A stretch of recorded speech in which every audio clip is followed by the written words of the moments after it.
توی کانادا شما میتونین به 2 صورت به عنوان داروساز توی داروخونه کار بکنید. صحبتم فقط راجع به داروخونه هستش، راجع به صنعت و یا فعالیت‌های دیگه نیست. شما میتونین به عنوان استخدام دائم کار بکنین، یعنی فول تایم استخدام میشین یه جایی، براتون بیمه رد میشه، سیستم بازنشستگیتون واریز میشه، یا میتونین کارهای شیفتی بگیرین، به عنوان کانترکتور به اصطلاح کار بکنین، 1 ماه یه جا باشین یا مثلا 2 روز یه جا باشین، هر جایی که لازم داشته باشه اونجا میتونین کار بکنین. معمولا کارهای شیفتی حقوقشون بیشتره چون براشون حقوق به اصطلاح براشون بیمه واریز نمیشه. ولی کارهای فول تایم حقوقشون نسبت به کارهای کانترکتی کمتره چون براشون بیمه و خدمات دیگه‌ای واریز میشه. وقتی که بیمه هستین کار فول تایم دارین، خب خدمات درمانی خیلی هاش کاورن، به خصوص برای داروسازا بیمه های خوبی شامل میشه که 90% 99% بعضا هزینه داروها پرداخت میشه. برای کی خوبه؟ برای اونایی که با خانواده اینجا هستن، خونه دارن، بچه دارن و به خصوص تعداد بچه هاشون شاید زیاد باشه. درست هزینه ویزیت دکتر اینجا رایگانه ولی هزینه داروها رایگان نیست و هزینهشون بالا هم هست. به همین دلیل شاید اگر خونه و خانواده و بچه داشته باشین اینجا بیمه داشته باشین به نفعتون باشه، استخدام فول تایم باشین به نفعتون باشه.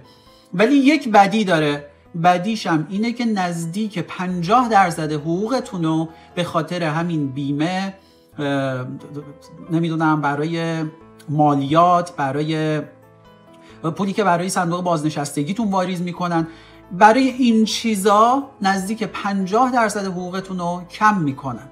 یعنی اگر حقوق شما باشه مثلا ماهی $12,000،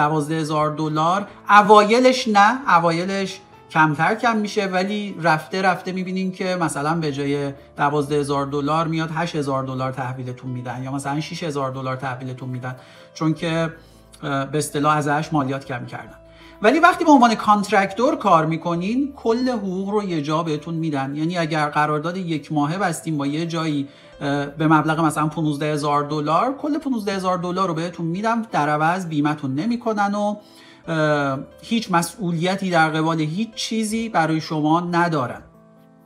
وقتی استخدام فول تایم هستین شما رو نمیتونه کسی اخراج بکنه. اگر بخوان اخراجتون بکنن یه پروسه داره، باید یه هزینه‌ای براتون بده و کلا پروسه‌ای داره و بیمه بیکاری شاملتون میشه. اما وقتی کانترکتور هستین همچین تعهدی از طرف کارفرما، از طرف صاحب داروخونه وجود نداره.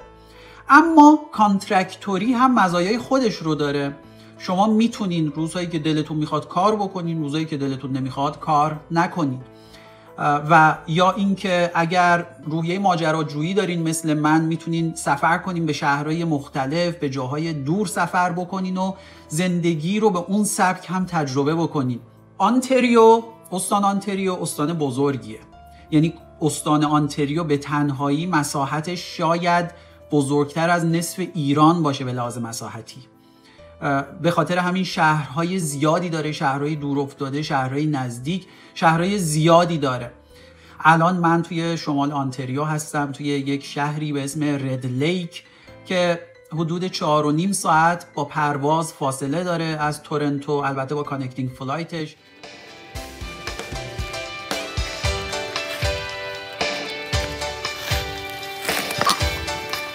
سلام من الان اومدم این دریاچه یخی که بسیار زیباست. این همون دریاچه‌ایه که تابستونش ماهیگیری کردیم، قایق سواری کردیم، الان زمستون شده، یخ زده. دریاچه بسیار بزرگ، ساعت‌ها میتونی مسیر مستقیم بری و هنوز جا داره. یخ‌های طبیعی و نکوبیده. وقتی که به شهرهای دور شما رو دعوت میکنن که برین اونجا کار بکنین، معمولا هزینه سفرتون رو هم پرداخت میکنن، هزینه پروازتون و اقامتتون که حالا یه خونه میخواین اجاره بکنین یا تو هتل براتون بعضا میگیرن، 1 ماه میخواین بمونین مثلا هتل براتون میگیرن یا خونه خودتون میگیرین یا اونا براتون میگیرن و هزینه‌شو رو بهتون میدن. یعنی اگر روحیه به اصطلاح کاوشگری، روحیه ماجراجویانه داشته باشین، میتونه براتون خوب باشه به این لحاظ که هم زیارت میشه هم تجارت. خاطر شرایط‌های مختلفش داروسازها همیشه راضی نمیشن که به جاهای دور برن. وقتی به جای دور مسافرت میکنید طبیعتا حقوقش هم بیشتره، حقوقش حداقل 1.5 تا 2 برابر بیشتر از داخل تورنتو هستش. ولی وقتی خانواده داشته باشین همیشه امکان این سفر کاری براتون وجود نداره. ولی وقتی تنها باشین، البته من با بعضی از دوستام که صحبت میکنم حتی تنها هم مثلا ترجیح میدن داخل شهر باشن، ترجیح میدن داخل تورنتو باشن و آرامشی که خونه خودشون دارن و دوست ندارن با چیزی عوض بکنن.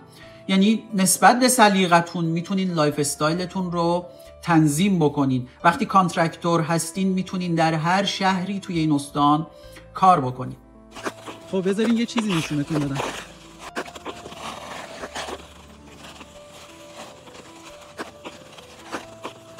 اینجا میبینید حفره رو، اینجا محلی ها میان حفره اینجوری میکنن، توی یخ حفره میکنن، قلاب میندازن و ماهی میگیرن.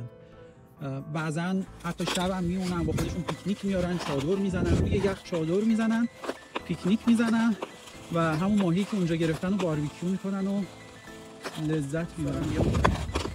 تجربه کنم زندگی توی این قسمت از دنیا رو تجربه کنی، ببینی اینا چجوری زندگی میکنن، اینا چجوری فکر میکنن، چه فرقایی دارن. ولی نهایتاً اون چیزی که آدم بهش میرسه اینه که اصولهای اخلاقی و اصولهای انسانی همه جای دنیا یکیه.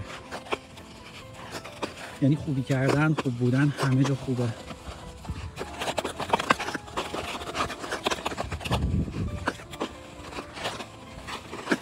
خورشید چقدر زیباست از اینجا، مناظر رویایی. البته اینجوری که میگم گوشنوازه، اما کار توی داروخونه های کانادا بسیار بسیار با داروخونه های ایران فرق میکنه. به خصوص توی شهرهای کوچیک بعضا فقط یک داروخونه وجود داره و کل مردم شهر میان توی اون داروخونه و خیلی شلوغ میشه. یک تفاوت عمده‌ای که داروخونه‌های اینجا با داروخونه‌های ایران داره اینه که برای تک تک نسخه هایی که از توی اون داروخونه خارج میشه شما باید 3 امضا بزنید. یک امضایی که نسخه دکتر رو خوندین شما، 2 امضایی که تداخل دارویی ها و صحیح بودن نسخه رو برای اون مریض تایید کردید، 3 امضایی که اون دارویی که توی پاکت گذاشته میشه و به مریض داده میشه رو شما کنترل کردین و دادین به مریض. و توی بعضی داروخونه ها ممکنه 4-5 تا امضای مختلف وجود داشته باشه. این باعث میشه که شما با تک تک مریض ها و تک تک نسخه ها شخصا ارتباط داشته باشید و باید وقت بذارید براش. یعنی توی داروخونه عملا درگیر هستین. 8 ساعت، 9 ساعت، 10 ساعتی که اونجا هستین کار فکری ریز و دقیق انجام میدید. شما اینجا ممکنه هزاران دارو به بیمار بدین ولی جای یک خطا نیست، جای حتی یک خطا ندارین. اون یک خطا موجب میشه که به اصطلاح کار به جاهای دیگه میرسه که این همه تحصیل شما رو، این همه سرمایه گذاری شما رو همون یک خطا ممکنه به اصطلاح تحت خطر قرار بده. به همین دلیل اینجا سیستم کاری با ایران فرق میکنه و وقتی شهرهای دور هم میرین ازدحام جمعیت اونجا به خاطر اینکه یک داروخونه از زیاد میشه توی اون داروخونه دقت 100 چندان میطلبه.